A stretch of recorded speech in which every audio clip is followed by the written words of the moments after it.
John, can you tell me a little bit about the fire and how things were handled right after you were busy helping some other folks, and how things go right off the bat? Well, right off the bat, I mean, the fire started at noon on Monday, and it was still burning late in the day, Tuesday into Wednesday. So, but right here around Ashland, around where we live and where the majority of the devastation was, the fire went through here late in the day Monday into Monday night, early hours Tuesday morning. And immediately after that, the first focus was the livestock, of course. I mean, people put their livestock ahead of their own houses and their own well-being. And that first day was mostly spent dealing with the cattle that were affected in the fire.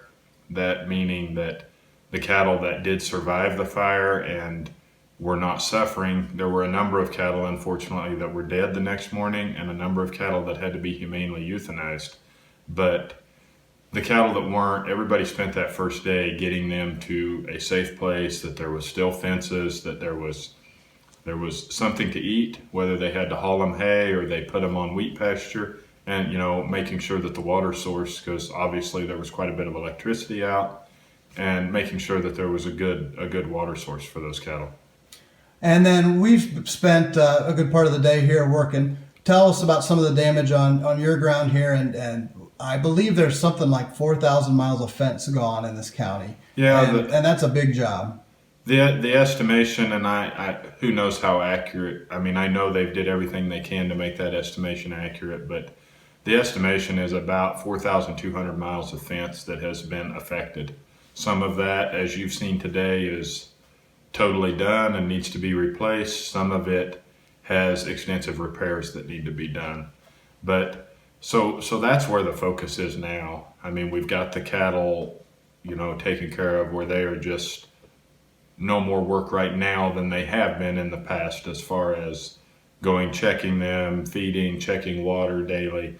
And now the big focus is moved to starting to work on this fence, and the volunteer help that has come in, just like your group from Ohio, is phenomenal.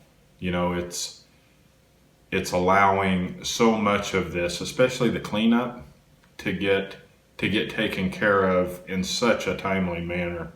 And the relationships that are being built both locally and with people that unfortunately we would have never had the opportunity to meet if something like this didn't happen. Moving forward, what are some of the bigger challenges? This is not something that's going to be solved overnight. There's a lot of work ahead here. Once all the nice volunteer help leaves, there's still a big job ahead. Absolutely. And the first one, we're trusting and relying on God for rain.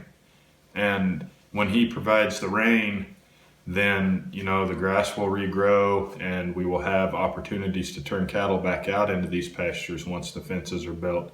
But the economic burden doesn't stop once the fences are built.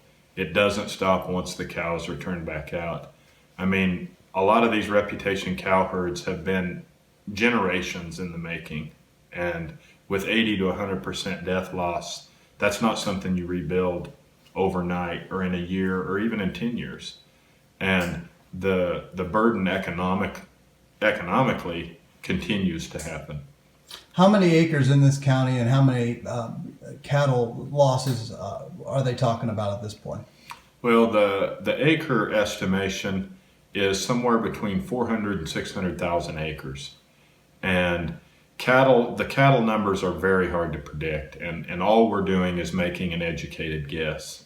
But the numbers I've heard and been part of trying to produce are 3,000 to 9,000. And that's a wide variation, but some of those cows, that variation depends on some of those cows. There's still decisions to be made on.